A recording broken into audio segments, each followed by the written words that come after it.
Welcome once again, my fellow manipulators of digital fate. I'm Richie, this is Capricorn, and today I have the top 8 deck list for the very first constructed tournament for Wonders of the First.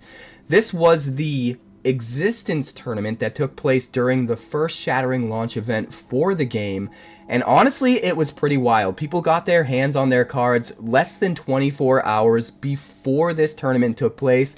Everyone was scrambling to try to put together the best possible decks, and we have some pretty wild decks to go over, so we're going to dive right in. Before we do, I want to point out a few things. First of all, the DBS system for this game. Every single card has a point value that's associated with the card that you can see on the online card database. And your deck is normally, at least it seems like it will be moving forward, for a tournament supposed to come in under 1,000 points. For this tournament in particular, since it was the first one, they unlocked that. They got rid of the limit. You could play whatever you wanted. You could go as high as you wanted in DBS score. And I did track the DBS score overall for these decks just to see where they weighed in. And I think some of the results are going to be really interesting. And speaking of that online card database, on 𝐼𝐿𝐼, which is the online card database, we do have listings for these decks, so I'm going to make sure I link them in the description and in the pinned comment on this video. If you're interested in checking out these decks in more detail on 𝐼𝐿𝐼, you can do so, and you can even export the deck list to import them into Tabletop Simulator to try them out for yourself, which I think will probably be super fun. So we're going to check out the top 8. Let's do it. In 8th place was Michael Geurin, known as Moopdad on the Wonders of the First Discord server, and he was using something a little bit interesting. He was actually using FIRSTBORN Awakened, which is the pre-constructed deck for the Petraia orbital, coming in at a DBS score of 984, so just shy of that 1,000 point mark. And I think it's super interesting that a pre-constructed deck can actually have a chance to stand toe-to-toe with a lot of these other more powerful custom decks that we're going to see when we flesh out the rest of the top 8. And there were no upgrades whatsoever in this deck. He ran it as is, out of the box, and he actually managed to take 8th place, and I think that's really interesting. One thing I want to point out about this deck in particular, and why I think this might have been one of the better choices as far as a pre-constructed deck for placing so well in this tournament, is the fact that this deck does contain the elves, the most notable of which being 𝐾𝐿𝐼 Leaf Tracker, which is a 4-cost primary wonder with 4 power, but it gives you a Petraia link and can be harvested to gain an action. Just like a land. So in a way, it's kind of like attuned because you get your action back that you use to play it, except it's even better than attuned because you don't have any hoops you need to jump through in order to get it. It's just at some point later in the game, you can tap 𝐾𝐿𝐼, get your action back, and that just makes these elves really powerful. A lot of these elves have that same ability, and 𝐾𝐿𝐼 in particular is even better because on play, you can tap or untap an item or a land. Usually that's going to be a land, and whether or not you're, tapping down an opponent's land to prevent them from getting an extra action later on, or untapping one of yours so that you can get an extra action, 𝐾𝐿𝐼 just lets you get way more actions than you probably should out of an uncommon card. And like I said, there are other cards in this deck that are similar, like Galad the Sage, which is a 5-cost 4-power wonder. Has the same Petraia link, could be harvested for an action, and on play, if any number of target wonders have counters, you may put an additional counter of the same type on each, so a little bit of extra versatility there. Also, this deck happens to be running 2 copies of Rootling Terror, which are both rares, and I think it's nuts that there are 2 copies of this in a pre-constructed deck because it's one of the better cards in Petraia. And it just puts in so much work. It's a 4-cost and only 3 power, and it does require a core, but it has Symbiosis, so it can copy any of the abilities of anything else that's 3 power, and also on arrival, you can put up to 3 -1 counters on target wonder. So not only can you potentially kill or nerf an opponent's wonder, copy the abilities of whatever wonder you want within reason, but there's also extra versatility there where you can give something enough -1 counters to reduce its power to 3 so that you can copy its abilities with the Rootling Terror's Symbiosis, which I think is super interesting. The last couple cards I really want to point out about this deck that I think take it over the top, it's running 2 copies of Red Stooling Hunter, which is one of the better uncommons in the set, I think. A 4-cost, 2-power wonder. It has flying, so it can move around, and also on battle, you may put 2 -1 counters on target wonder in the same realm. So the more battles that the Red Stooling Hunter participates in, the more -1 counters you get to shoot out, and you just get an insane amount of advantage over the course of the game if you use it enough times, which can be really, really nuts. And then the last card I really want to talk about is Vobstalker. Another uncommon. There are 3 copies in this deck, and it has Symbiosis with a power of 2, so it can actually come in and copy that Red Stooling Hunter. So you potentially have the ability to have up to 5 Red Stooling Hunters in play, maybe in the same realm, so that one attack spits out 10 -1 counters, which seems kinda nuts. Either way, it's really cool to see that a pre-constructed deck, I mean, one of the better pre-constructed decks being the Petraia one, but either way, a pre-constructed deck could go the distance, make it into top 8, and it's just super cool to see this, so congrats to Moopdad. In 7th place was Wayne Alward, otherwise known as Jagar on the Wonders of the First Discord server. He was using a deck called Hungry Monkey, which was a combination of Petraia and Boundless cards with just a dash of Thalwind. None of the Thalwind cards had a core requirement, so he wasn't running any Thalwind lands other than a lone copy of the first that could potentially give him that cost reduction eventually at some point during the game if he happened to draw it. His deck came in at a DBS score of 993, so another deck that's just under the 1,000 point mark, and you're going to see that most of the decks in the top 8 did come in just under that 1,000 point DBS mark. Which is kind of interesting because this tournament was no limit. The score could be as high as you want, and they sort of did that as a test to see just how crazy things could get and how far people could push stuff. But I do think the 1,000 point mark is going to be the benchmark for most competitive tournaments going forward.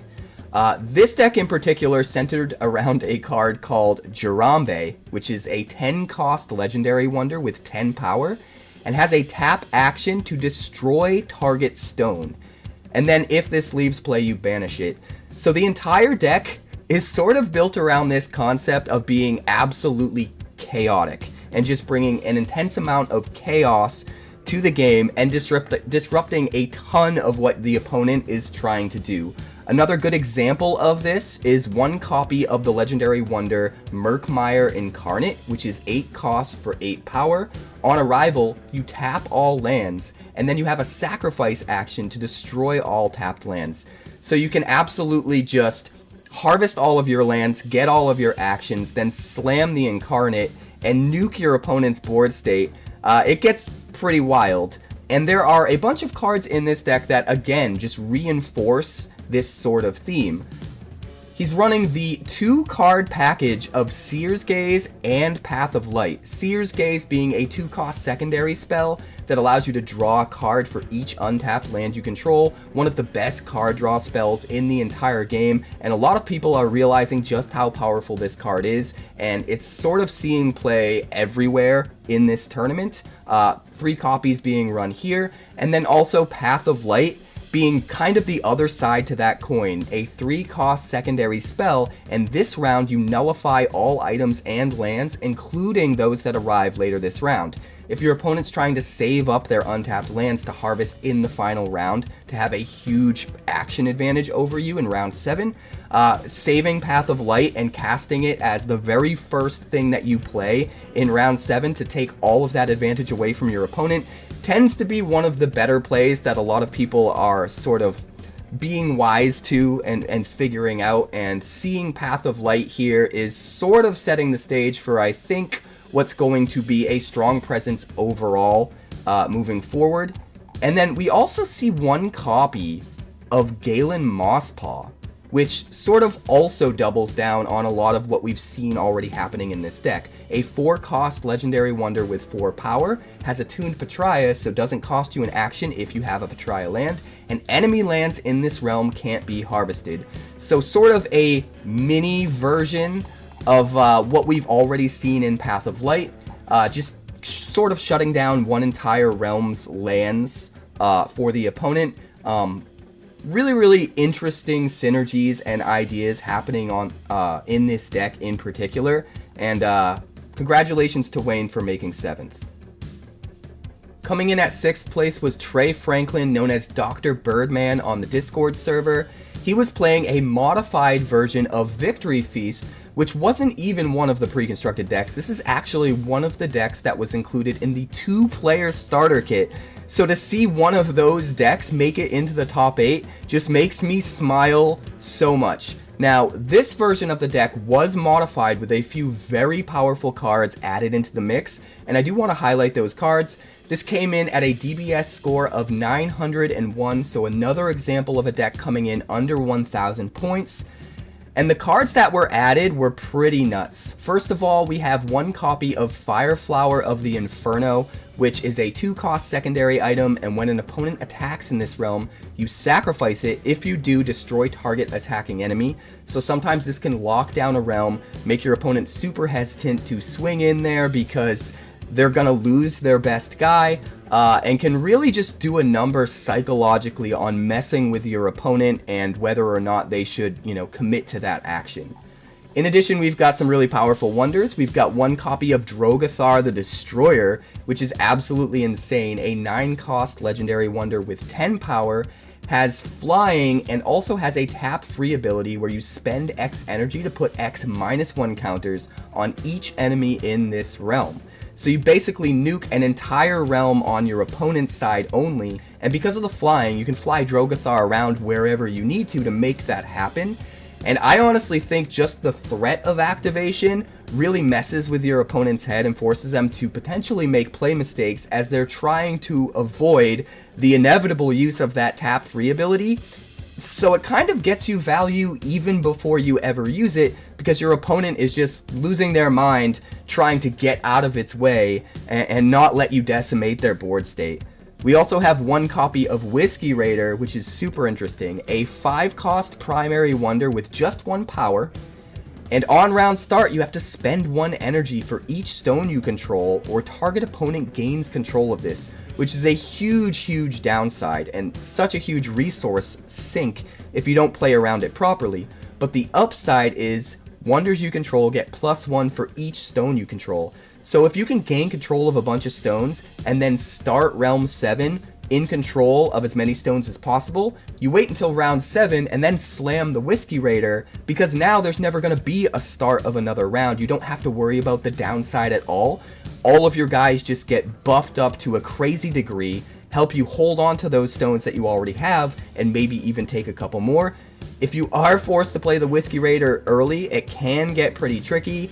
But honestly, it can also get really interesting, where sometimes you can just let your opponent take control of the Whiskey Raider without paying the round start cost, and let it be a energy sink for them, and maybe just mess with the way that they're playing their turns out, which I think is just super interesting. The last card here is Dragon Eggs, a 4-cost primary wonder with 0 power, but on round start you may tap a dragon you control and sacrifice the dragon eggs, and if you do, you create a 6-power Ragavor token with flying in this realm. Ragavor, or is it Ravagor? I think it's Ragavor. Let me know in the comments. Either way, really interesting card. Getting a big flyer like that can be kind of backbreaking in the right scenarios, and it's super cool just to see this deck actually make it into the top 8 with these really interesting upgrades. So definitely want to give a shout out to Trey. Congratulations. Coming in at 5th place was James Nix, known as I'm Kind of Trash on the Wonders of the First Discord server. His deck was called Brother James. If you know, you know. He came in at a DBS score of 950, so another deck that came in just under the 1,000 point mark. And this deck was mostly Umbrathene, although it seemed to splash pretty much every orbital in some capacity, but the focus was definitely on Umbrathene. And there was some pretty cool combinations here. So first of all, he was running 2 copies of Seraphina the Serpent Blackthorn. Comes in at 5 energy for a 3-power primary wonder, has Death Strike itself, but most importantly, token wonders that you control all gain Death Strike, which is absolutely insane if you can go wide enough with tokens. And it seems like he paired that with 2 copies of Power of Bloodlines, a 5-cost primary spell where you can sacrifice a wonder, and if you do, you create 4 1-power undead token wonders distributed in any realms however you please. They all get the same classes as whatever classes the Sacrifice Wonder had, but being able to put a token wonder in each of 4 different realms can be absolutely backbreaking if you have a Seraphina out and you're able to give them all Death Strike. And speaking of Death Strike, he was also running 1 copy of the Great Usurper, which is sort of Super Death Strike. It's a 3-cost legendary wonder with 1 power, and on attack you get to destroy target enemy in this realm, just straight up. And it happens on attack, not at the end of combat, so it actually takes that enemy's power off the board as part of the combat and helps you win the stone there, which I think is just absolutely crazy. Pushing it 1 step further, he was also running 2 copies of the Wind Reaver, which in my opinion, it's almost like super Death Strike. Sort of, if you use the card properly. It's a 5-cost primary wonder with 3 power. It has flying, so it can move around if you need it to. And on play, you gain control of target enemy wonder this round, and then untap it. You get control of their best guy for the entire round. And if you save the Wind Reaver until round 7 to play, you get to steal their best guy in the final round, and they never get it back before the game ends, since it's the final round. So the Wind Reaver, if used properly, is almost like super Death Strike. So it's pretty cool to see a deck like this just hard focus on having things like Death Strike, things that take out your opponent's stuff so consistently. And I just want to congratulate James. Congratulations on taking 5th. Now we're getting into the really crazy decks, the top 4. Coming in at 4th place was Zachary Bellante, otherwise known as Vortex on the Discord server. His deck was called Lane Lockdown, and it almost exclusively used Heliosynth cards, although it did splash a little bit into Boundless and Petraia.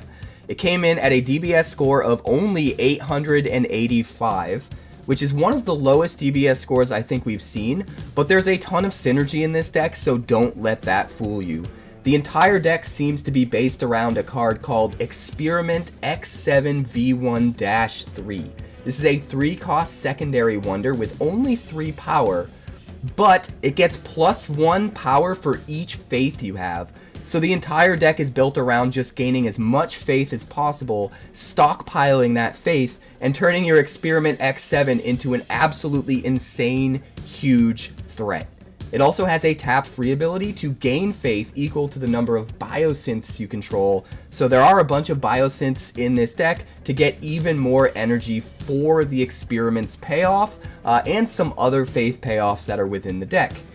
In addition, we see him running 1 copy of Strange Mutated Mass, which is a 7-cost secondary wonder with 0 power, but the catch is it gets +X power, where X is equal to the total power of wonders you control in adjacent realms. Under normal circumstances, this can just be pretty powerful if played fairly, but putting a Strange Mutated Mass in a realm right next to one of those Experiment X7s means it sort of acts as a 4th copy of Experiment X7 in this deck, which is just kind of nuts. It picks up all of that additional power that you're getting from however much faith you have, which is crazy.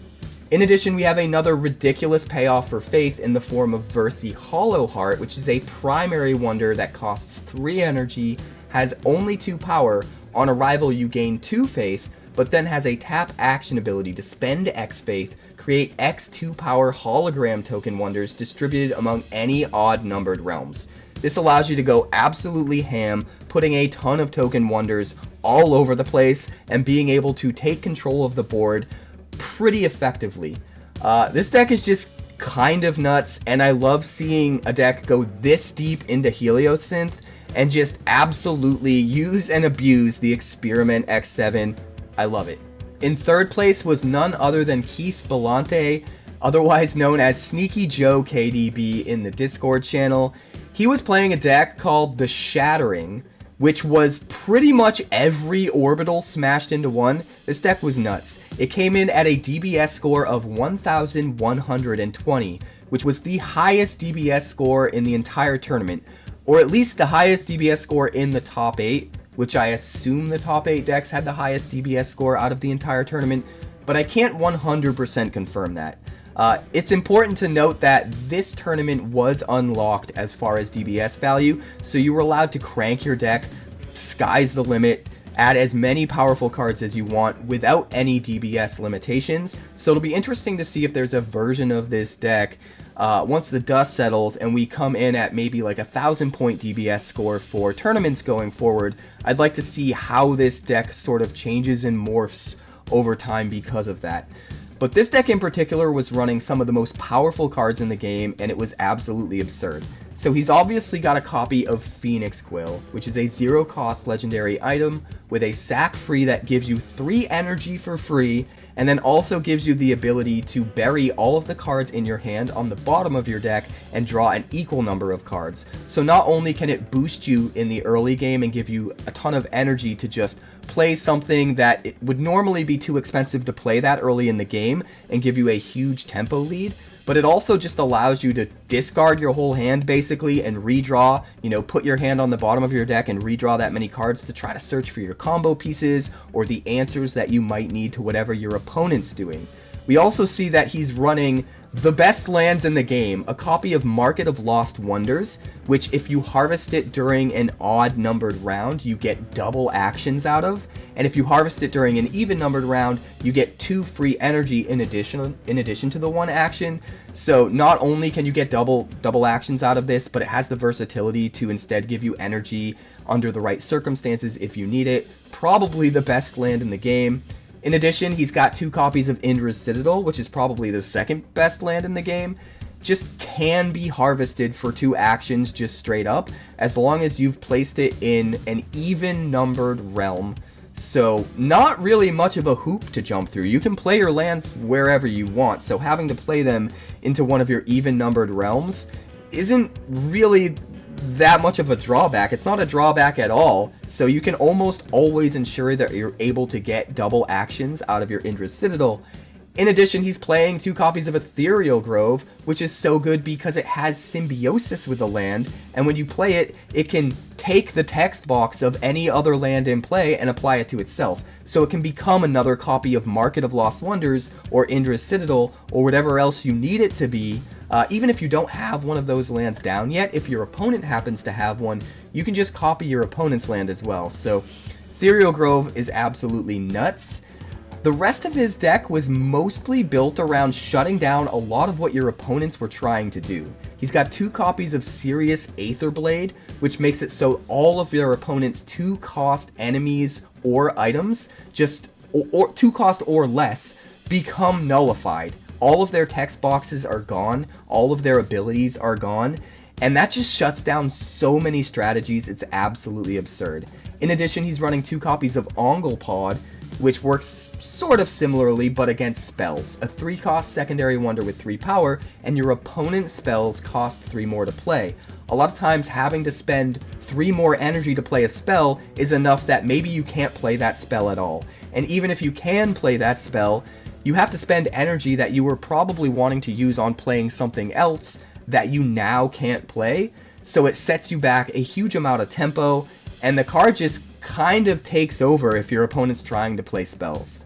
Another card that he was using to shut down some of what the opponent was doing was Feline Entity of Dreams, which makes it so anytime they try to target your wonders with spells or effects, they have to spend an extra 2 energy, which again means that even if they do have the energy to spend, they're probably not going to be able to play something else they wanted to play that round that they wanted to use that energy to play, so it does set them back on tempo, and sometimes they won't even have the extra 2 energy and just can't target your stuff, just can't get rid of your stuff and stop you from doing what you're trying to do, so Feline Entity can also be pretty nuts. There's a lot of power in this deck, but one thing I want to highlight that he has the ability to do at the top end in the final round of the game is a ridiculous combo involving Omnis Quantum. This is a 6-cost primary wonder with 8 power. on Ascend, which triggers at the beginning of round 7, it gets +4. But more importantly than that, you can name odd or even, and then opponents can't play any cards at all that have a base cost of that, of odd or even. So if he plays, if he names, for example, odd, nothing in your hand that costs an odd amount of energy can be played for the rest of the round. And if he waits until round 7 to do it, it can shut you out of all of your odd energy plays literally for the rest of the game at that point. And usually round 7 is a lot longer because you have a whole bunch of lands built up that are ready to be harvested and give you extra actions. So shutting you out of all of your odd numbered plays in the entire last round can be nuts. But then he takes it one step further. He's able to name both odd and even because he plays 2 copies, I believe, of Lunar Empowerment, a 2-cost primary spell that has attuned Boundless, and up to 2 target wonders with Ascend have their Ascend abilities become active this round. Now you can use this to make Ascend become active earlier in the game instead of having to wait until round 7 like normal, but you can also use these to trigger Ascend an additional time on your stuff that's already Ascended. And that's what he does. He uses Lunar Empowerment to trigger his Ascend on his Omnis Quantum after already naming odd, and then the second time he triggers it, he gets to name even, and now you can't play anything for the entire rest of the game as long as he makes that combo go off in round 7. So it just shuts you out of being able to play anything and then just takes over the game. He has the entire round 7 to harvest all of his lands, gain as many actions as he wants, use them to just go absolutely nuts on the board state, take whatever stones he needs, and just win the game without you being able to play anything for the rest of the game, which can be absolutely bananas when you see it happen. So this deck is super powerful. I'm super excited to see other versions and iterations of this deck moving forward. Congratulations, Keith. In second place, we have Matthew Nix, otherwise known as Call Stretch on the Discord channel. His deck was called Call of Death and was heavily tilted towards Umbrathene. It has a DBS score of only 717, which is kind of crazy considering this is one of the decks that was in the finals. He did end up losing to our first place deck, but the deck is still pretty crazy. It's running a ton of removal, a ton of things that just deal with everything your opponent's trying to do. First of all, he's got 3 copies of Wretched Mirror of Requiem, which for only 2 energy comes down as an item, and the next time an enemy wonder arrives in any realm at all, its owner has to sacrifice it, and then you sacrifice the mirror. Not only does it destroy the next wonder that your opponent plays, but it also messes psychologically with your opponent's play patterns and makes them second guess what they should play, and sometimes they need to play something crappy to get rid of the mirror, and then they don't have enough energy left to play the thing that they wanted to, and it just completely messes with their tempo, and it's just a really cool tool. But then he doubles down on killing his opponent's stuff by leaning super heavily into Death Strike.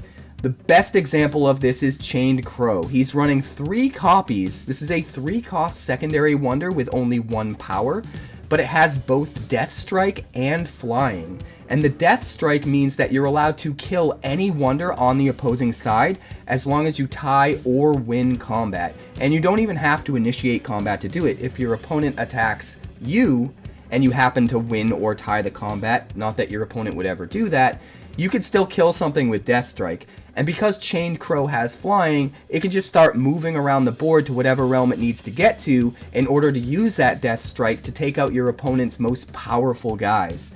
And in order to make sure you're able to do that, we also see that he's running cards like Black Hole Blunderbuss. This is a 5-cost secondary item. It has attuned Heliosynth, but more importantly, equipped wonder gets +9 power, which is just absolutely absurd. If you equip this on a Chained Crow, well, now you have a 10 power flying wonder with Death Strike, just moving all over the place, absolutely decimating your opponent's board state, and it gets absolutely nuts.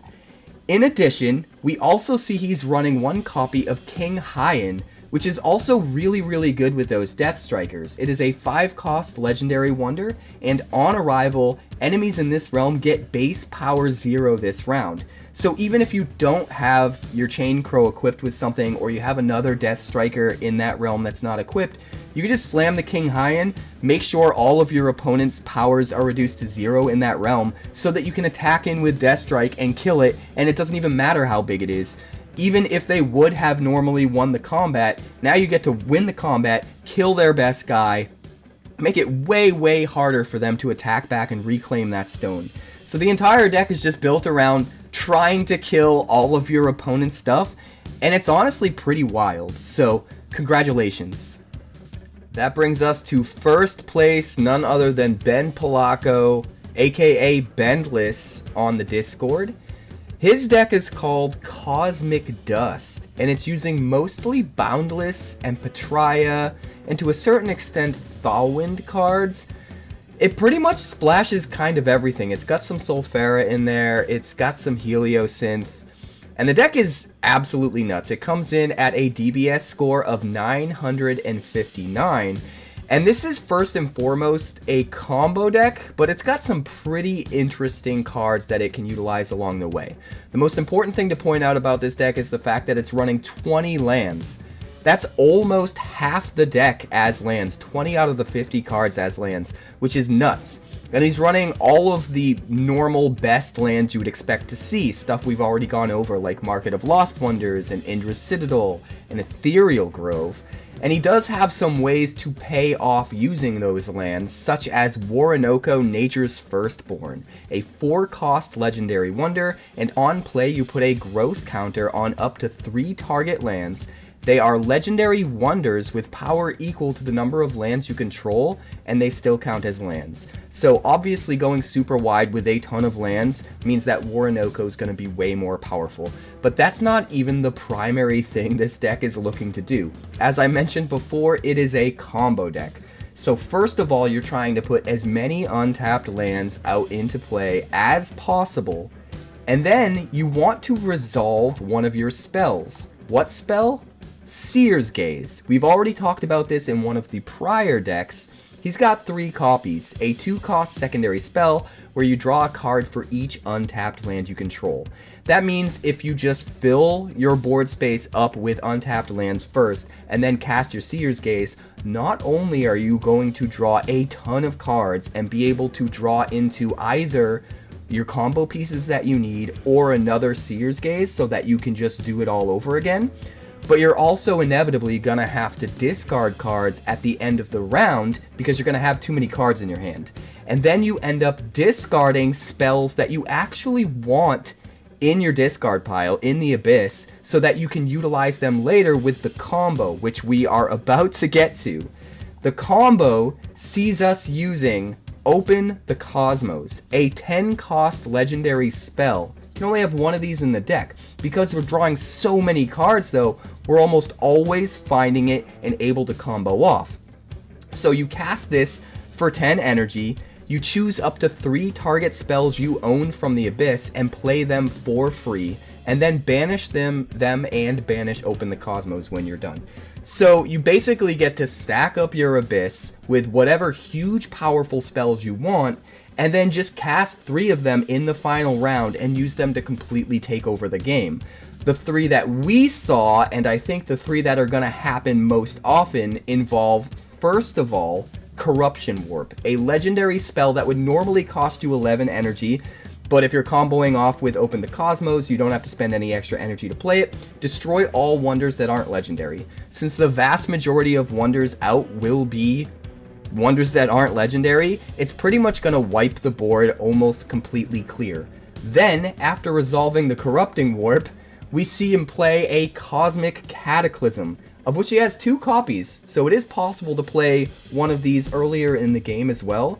But the Cosmic Cataclysm sees him get 4 power Angel token wonders with flying in up to 3 different realms, as well as gaining 2 free attacks.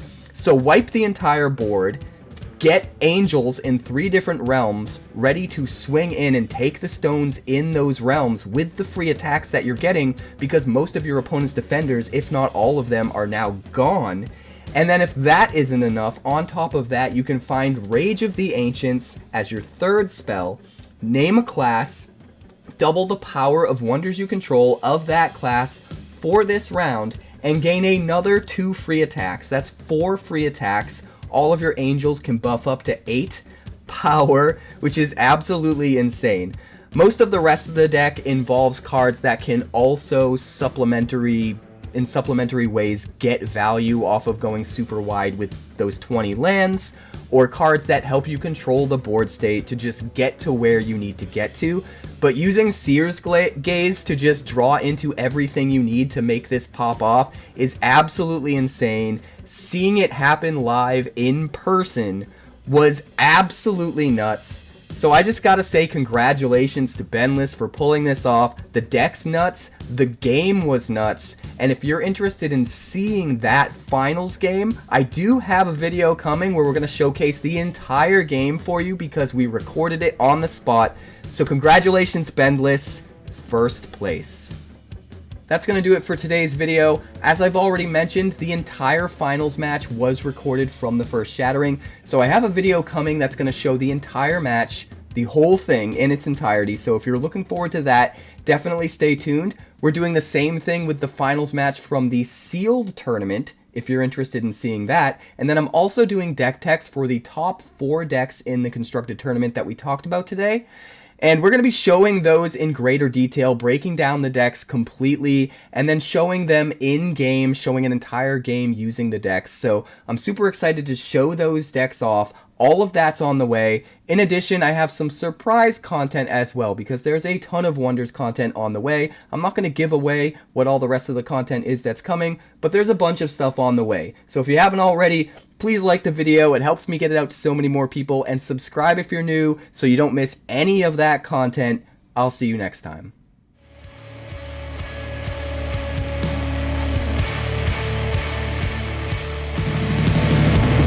Thanks so much for checking out my channel. I'd like to give a huge shout out to all of my patrons over at Patreon. Without you guys, this channel would not be possible, so honestly, thank you from the bottom of my heart for all of your contributions. If you haven't yet, like and subscribe. The more likes we get and the quicker we get them, the bigger this channel will grow and the faster it will grow. I'd love nothing more than this channel to become something very special for you guys, but it's entirely up to you how fast that happens. Also, if you'd like more deck techs, that's somewhere over there. And if you'd like to see what else the channel's been up to lately, that's somewhere up that way. Also, subscribe, circle below, do all the things.